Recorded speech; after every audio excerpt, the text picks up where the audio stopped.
Itu kalau Pak Prabowo diizinkan menang. Masalahnya Bambang Pacul ingin yang menang Ganjar. Terima kasih.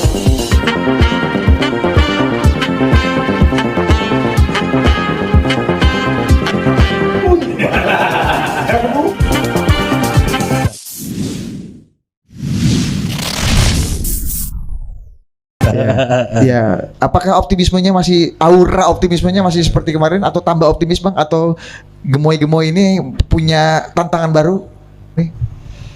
Sebenarnya optimisme itu harus dijaga supaya tidak turun tapi juga nggak boleh berlebih.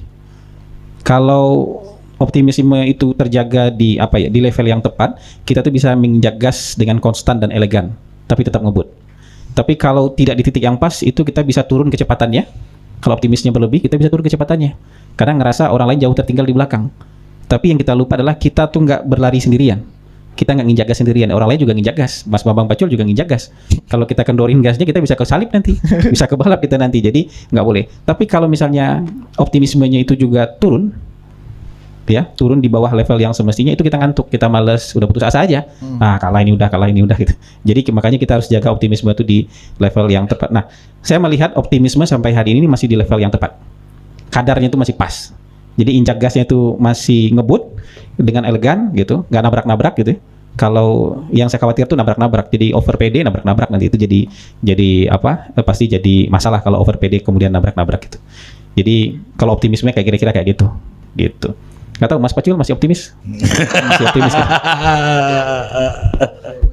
Yoi. Mas Hasan Asbi, beliau adalah orang yang tidak punya jabatan tapi suruh perintah orang-orang yang punya jabatan. Nah, apa persepsi Diko? Itu berarti orang ring satu paham. Nah, ini supaya Diko paham, ini orang penting. Tuh. Dan yang kedua, beliau kalau bicara sangat akademik, narasinya urut. Lah kalau saya kan enggak. Ini narasinya urut, itu berarti literaturnya banyak. Seperti tadi bilang. Jadi literatur beliau banyak. Menggambarkan pertempuran optimisme pun dengan kendaraan gas pelan, sesuai kan gitu. Pas kan gitu. Clear. Masih on the track kan begitu.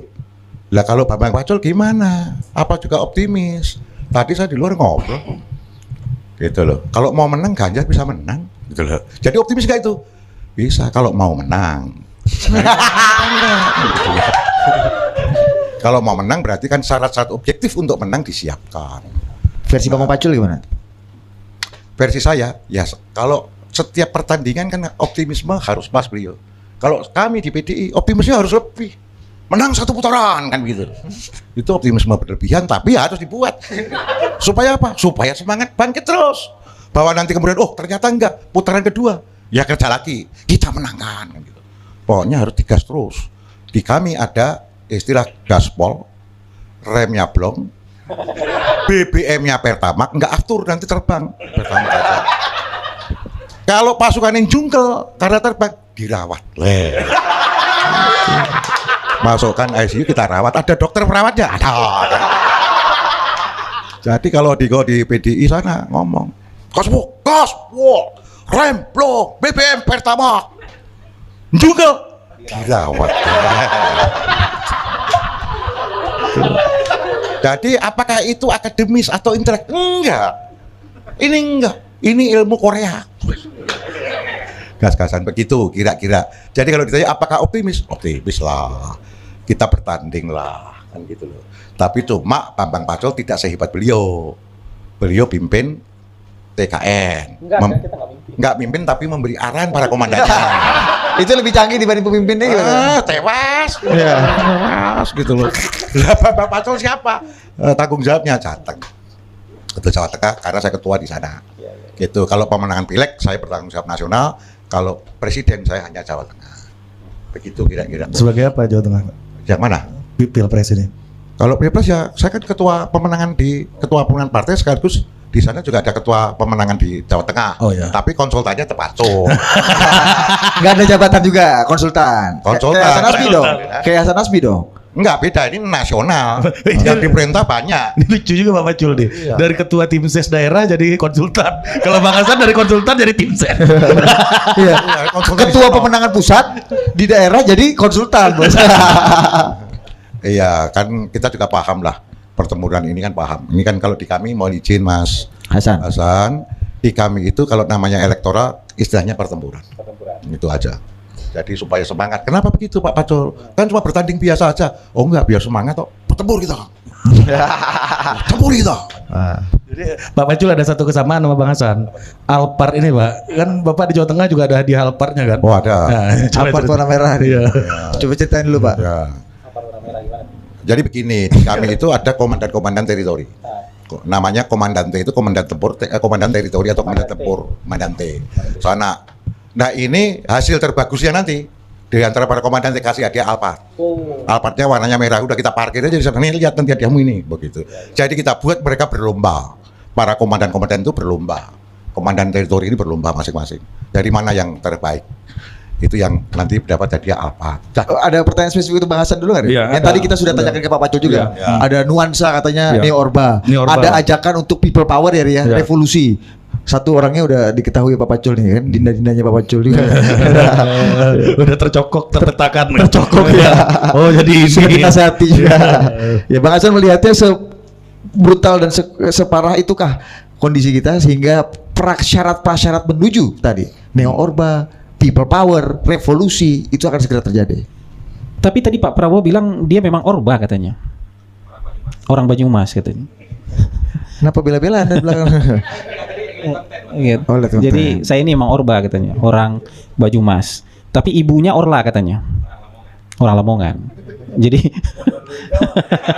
nah, ibunya Orla. Jadi dia tuh Orla dan Orba sekaligus. Jadi kayaknya nggak tersinggung dibilang Orba. Gitu. Bukan Neo, Orba beneran. Orang Banyumas beneran, Orla beneran juga, bukan Neo Orla, orang Lamongan. Jadi tapi buat saya memahami yang kayak gitu tuh bagian dari kampanye politik. Jadi kalau hari ini itu mau nggak mau kan ada perpisahan jalan. Dan saya selalu bilang berapa kali, kemarin juga saya bilang itu nggak harus di sini ya, saya bilang itu. Orang baik sama orang baik itu bisa pisah jalan karena kepentingannya beda. Jadi nggak harus satu dihakimi baik kemudian satu dihakimi buruk. Orang baik sama orang baik itu bisa berpisah jalan. Bung Karno dan Bung Hatta itu nggak bisa kita bilang nggak orang baik. Dua-duanya orang baik tapi kemudian berpisah jalan. Mau nggak mau kebutuhannya berbeda, cara berpikirnya berbeda, bukan dalam konteks satu jahat satu baik.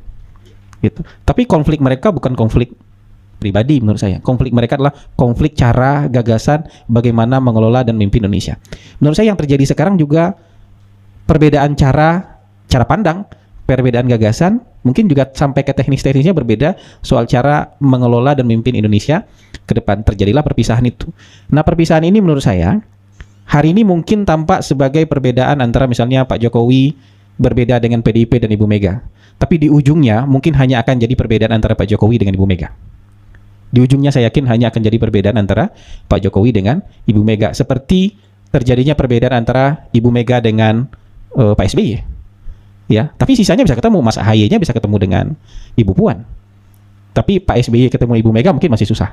Kalau nggak terpaksa di forum kenegaraan, ya mungkin masih susah. Nanti mungkin itu juga yang terjadi dengan Pak Jokowi dengan Ibu Mega. Sebenarnya penandanya nanti mungkin ulang tahun PDIP kapan Mas Pacul? Januari kan ya? Januari. Nah itu penanda itu. Jadi bertemu atau enggak. Walaupun saya berkeyakinan kayaknya belum bisa ketemu. Iya, tanggal 10 Januari mungkin belum bisa ketemu. Tapi wallahu alam. Tapi kalau bisa ketemu, nah itu kekir lagi tuh. Kalau bisa ketemu itu di luar ekspektasi semua orang. Tapi kalau nggak ketemu itu bisa diprediksi. Bisa diprediksi. Oh, perkiraannya memang kurang bisa ketemu. Nah, kalau kita bicara soal apa ya? Akan ada gerakan massa, gerakan ini. Jadi massa itu bergerak memang perlu prasyarat-prasyarat dan kondisi-kondisi tertentu. Hari ini saya nggak melihat ada prasyarat dan kondisi itu, gitu. Saya nggak melihat prasyarat dan kondisi itu. Tahun lalu Rocky Gerung bilang, jangan-jangan ketika KTT G20, abis Adi Armando dikebukin itu, Rocky Gerung bilang, jangan-jangan KTT G20 bukan Pak Jokowi lagi presidennya. Nah ini membaca filsafat juga harus diturunkan ke bumi. Dia mungkin bisa membaca filsafat gerakan sosial, masa aksi dan segala macam, tapi ketika tidak diturunkan ke bumi, yang dipakai itu prasangka-prasangka aja. Hari ini Saya juga berkeyakinan prasyarat-prasyarat gerakan sosial itu nggak ada. Movement-movement untuk itu nggak ada. Lebih mungkin ada gerakan sosial pemilih gemoy dibandingkan gerakan sosial untuk menumbangkan pemerintah. Ya. Bahkan untuk misalnya yang paling mungkin, kan siapa idenya? Freddy Ndolu atau siapa yang ngasih ide untuk Freddy. Tentara masuk. Itu belum naik kontennya, Pak. Tentara masuk katanya Tahu kayak gitu. kawan-kawan ya. Kalau misalnya terjadi kekisruhan begini segala macam, yang akan masuk mengambil alih adalah tentara. Seperti di Guatemala ini. Iya, yang meneliti gue, iya dia yang bilang Iya. kan tentara masuk. Saya bilang di Indonesia itu kudeta militer secara langsung tuh belum pernah terjadi. Daniel Mokar, siapa namanya yang orang Manado itu yang menembak Istana Negara itu pun dia berani nembak Istana Negara setelah ada keluar bendera kuning. Oh, presiden lagi nggak ada di sana. Daniel Maukar. Ya, Daniel Mokar itu baru berani nembak istana itu setelah ada kode dari dalam bendera kuning. Presiden lagi nggak ada di dalam istana. Nasution berapa kali menghadapkan moncong meriam ke istana, nggak jadi juga. Jadi tentara kita itu tentara yang cukup tertib juga. Ya, kalaupun ada pengambil alihan kekuasaan pasti dengan cara politik yang halus, super semar. cara politik yang halus, tapi bukan yang begitu. Nah, termasuk juga sipilnya.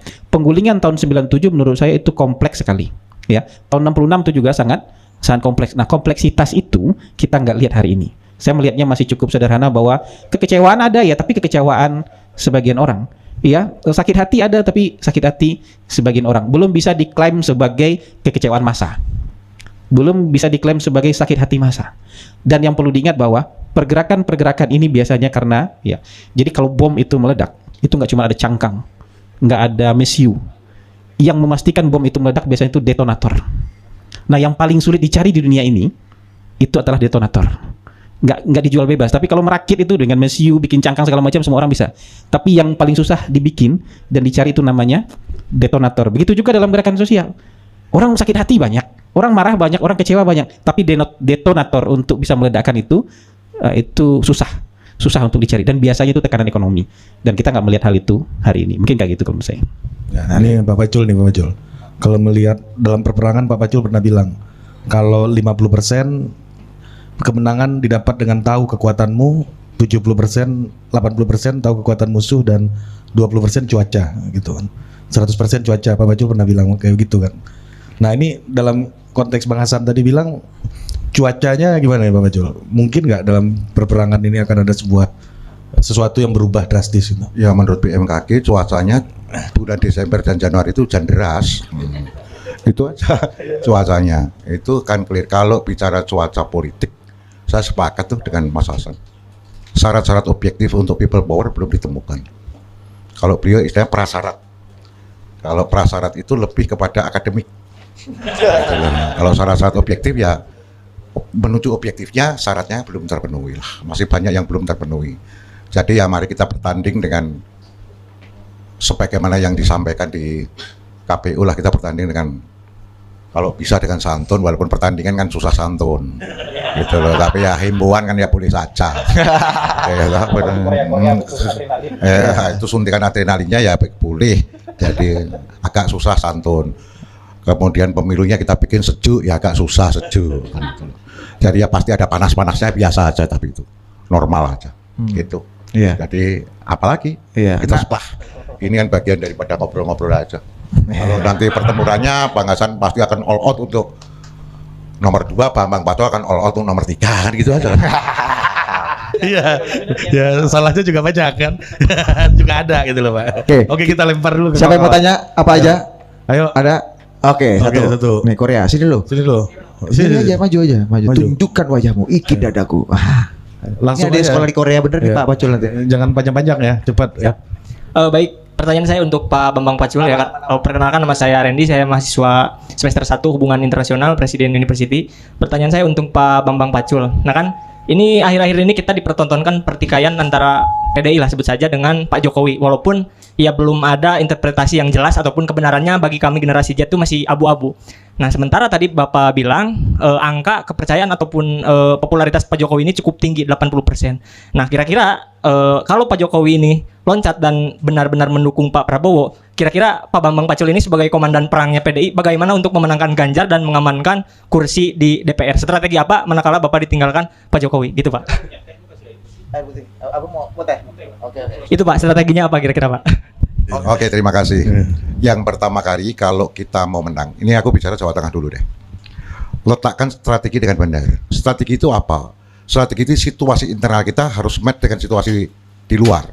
Kemudian kita ambil strateginya itu. Inilah strategi yang diterapkan. Yang kedua, setelah strategi, siapa pelaksana strategi itu? Komandan tempurnya siapa? Ini strategi, pelaksana strategi komandan tempur yang match. Nah kemudian setelah itu barisannya mana? Kan harus ada pasukan. Satu, strategi, ada komandannya, ada pasukannya. Setelah itu ada amunisinya untuk tempur. Amunisinya Gitu. apa? Material tadi, Ada material Pak. amunisinya. Kan gitu loh. Jadi gimana cara ngalahkannya? Nanti kita lihat lab terakhirnya saja. Kalau aku bicara strateginya di sini di Rendy, saya buka kartu nanti ditangkap oleh beliau, dimusnahkan oleh dia. Kan gitu ya, toh? Nggak boleh. Tapi sudah saya stage. Kami siapkan pasukan gorong-gorong. Kan gitu loh. Jumlahnya 39.000 waktu itu, tapi sekarang sudah saya naikkan. Karena melihat tekanan lebih berat, aku naikkan 45.600. Kan gitu loh.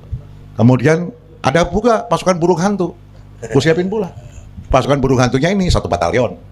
Gitu loh. Oh, itu apa ngeri-ngeri aja kita bikin. Gitu loh. Kemudian yang ketiga, aku siapkan pula pasukan yang namanya kavaleri. Yang tugasnya naik kuda, berjalan baik, pakai seragam untuk pengamanan lapangan. Berapa Pak Pacul di Jawa Tengah pasukan kavalerimu? 1.084.000. Ngeri nggak lo? Gitu loh. Itu true story. Lah bisa dicek nanti. Hasilnya gimana? Nanti kita lihat. Strateginya bener nggak sih Pacul ini? Kan gitu loh. Kan gitu. Kok nggak kelihatan Pak Pacul? Ya kita diam-diam. Kalau nanti kelihatan, tewas saya. Beliau pasukannya tanknya banyak. Gitu loh. Kita di tanknya di bulldozer. Ini Jenderal Rommel ini sebelah saya ini. Berat gitu kan bisa tewas. Hah? Dinda Rendy. Jadi gimana cara memenangkan? Strateginya apa ya? Saya pasti nggak ngomong.